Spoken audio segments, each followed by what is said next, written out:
Yeah, so we came out, I came out with my mother. The father came out 6 months before, in 1950. In fact, I was looking for I got a souvenir, the passport, and I'm just young. Yeah. And they made sure that on the passport you showed that male or female. Yeah. Yeah, so we came out in 1950, I came out with my mother, and straight to the farm. Yeah. It was two brothers, we had the farm here. Well, we had the two brothers. We went to King Lake, and I was there about 5 years, and the 5 years we didn't have any transport, so pretty much stranded there. And the parents, they came from a village. They hardly went to school, so when we came here, they didn't even know that I had to go to school, so I started very, very late. Yeah. And because it was very hard to pay off the farm, always sort of making interest payments. We no house, living in a shed. Yeah, a bit embarrassing to say, yeah. Especially the first 5 years, just a shed. The memories are really good because they're very sort of peaceful and in tune with nature, in tune with the seasons. There's no problems at all. I think this is the way that we evolved for millions of years, and it's only in the last, say, 100 years that the environment, our evolutionary environments, has changed a lot. It's changed sort of physically and mentally, and in fact, it was 5 years after, roughly, we came out. It was always, it was really good before that because we had all these families. See, my family sponsored a lot of other families, and it was a lot of fun to sort of have all the families sort of come, especially on the weekend. It was all just manual, by hand, weeding with a hoe, and so we used to have, say, half a dozen people or more, just pulling out the weeds and sort of digging with the hoe. And we had this ritual from, say, half an hour before the sun comes out. We used to get up, and then when the sun comes out, sort of have some breakfast and take a break. The sun was like a companion, and the mystery. It was fantastic just to see. We just had to see the sun come up. And they had a saying that if you miss the sun when it's coming, you'd have a bad day. And so I did that from always sort of the morning sun from 1950 until it would have been, say, 1985. From 1985, I sort of gave up on it. But the last 3 or 4 years, I found that it was good, and so I started doing it again. So I see the sun rise and for a couple of hours, but then if the sun gets too hot, well, then you duck for cover. But I think we're optimised for the full spectrum of the sun over millions of years. And so I think that the full spectrum is beneficial. Well, when we're indoors, it's a different spectrum to what it is outside. It's more sort of, and the night lights, it's like an alien sun. It's got different frequencies, different wavelengths. From time to time, we had some Aboriginal children at our school, and the parents used to go to Queensland to cut the sugar cane. And so I used to go along and spend some time with the Aboriginal families. And that was the environment that we evolved in for millions of years. That's our native environment or evolutionary environment. We didn't know at the time, of course, but now I sort of appreciate it more, that we could, to be able to sort of witness our evolutionary environment or native environment, the way we used to live for millions of years. And now it's changed so much with the microwaves and the chemical farming and even to live indoors. It's not quite our evolutionary habitat to sort of live indoors all the time. And so I was privileged to sort of be able to see how Indigenous people, the way they lived unaffected by the modern civilization. And the way they lived was just natural, the skin exposed, no night lights, except just when it's full moon or light from the moon, you practically stay up all night. It really lights up, when it's full moon. Yeah. But then the salesman came, the new agriculture, so chemical farming. The parents were terrorised, and so I was never able to sort of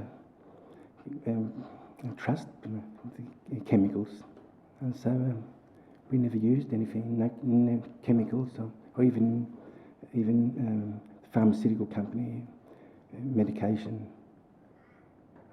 So I've never taken any medication at all, not even Nespro. I just never believed in it. But the organic farming, it's really fantastic because it's very healthy. The body wants to move, and the body's designed to exercise. And when I was doing civil engineering, I felt like I was in a wheelchair because you can't use the legs and you can't use the hands. And sort of just sitting all day and sort of designing. So I never really used to like sort of that sort of work. Mm. But gardening is a lot of exercise and outdoors and So years ago when the farm was running, where would you sell your produce? Was it at the market? Yeah. In the early years, we had a carrier. This is from 1950 to say about 1960. We didn't have any vehicles, so we didn't have a truck. So we used to have a carrier used to come around and used to take the produce to Victoria Market. That's the first 10 years. But say from 1980, the people used to come around and just pick it themselves, and there was no need to take it to the Victoria Market, then Footscray Market, and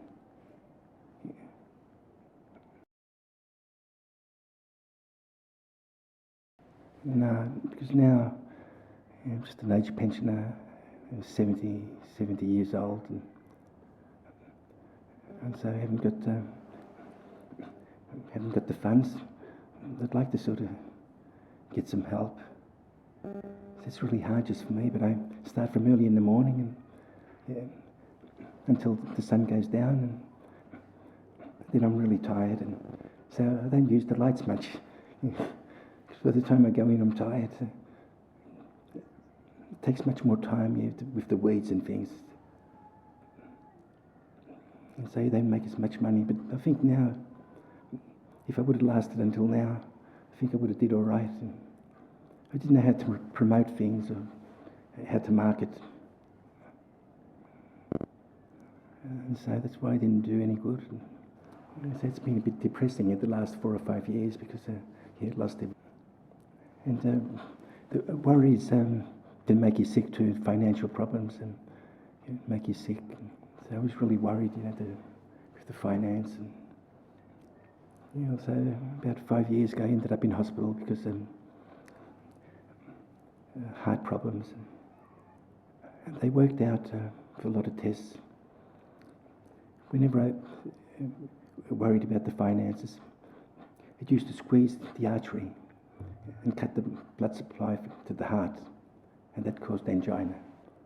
So I had, for a long time, had this angina from time to time, But then they couldn't work out a lot of X-rays and everything, and they couldn't work out what the problem was because when they were doing the X-rays, the artery wasn't squeezed. So, but in the end, they worked it out. When I had the angina, and then they did the X-rays, and they worked out it's very, very unusual. Usually, the arteries are blocked. But this was very, very unusual. It was only the stress from worrying about the finance and was squeezing the artery. before they worked it out, they made a mistake and they put a stent in. But then they realised there was no need for the stent because so worries affect the health. But the problem was that I started to lose money and I was so attached to the land that started to get into more and more debt, and it was hard to sell it because I was there all the time, and so I kept borrowing. So I did over 20 substantial refinances, and each time it was more and more and more, and the interest kept getting higher and higher because more risk for the lender, and so it got to the stage from the interest should have been what 4 or 5% or something. Got to the stage 35%. Oh, what happened was the financial problems got really, really serious from about 5 years ago, and so the bank started selling all the different sections. Because when we bought it, it was about 200. The one here, 200 acres, was already divided up from the 1870s, old subdivision, into 20 different allotments, different size allotments. And so the bank started to sell the different allotments, and now pretty much lost everything, except for where I am now. They left me sort of 1.5 acres. So that's all I've got left now, so I'm starting again. I planted about over 100 fruit trees and fruit and vegetables. But now I sort of can't really do much of a business with it because it's a bit small. Before the bank sold, we would have had about, say, 30 acres of organic farming, and the rest cattle. The sheep, we gave up on the sheep about 10, 20 years ago because the domestic dogs, they were always attacking the sheep. Yeah, a lot of hope now, yeah, for the town and even for me starting again. And we're really lucky here because so much land and opportunity compared to some countries. There's so much more population. It's much harder. But here we've got so much open space, and so there's more opportunity.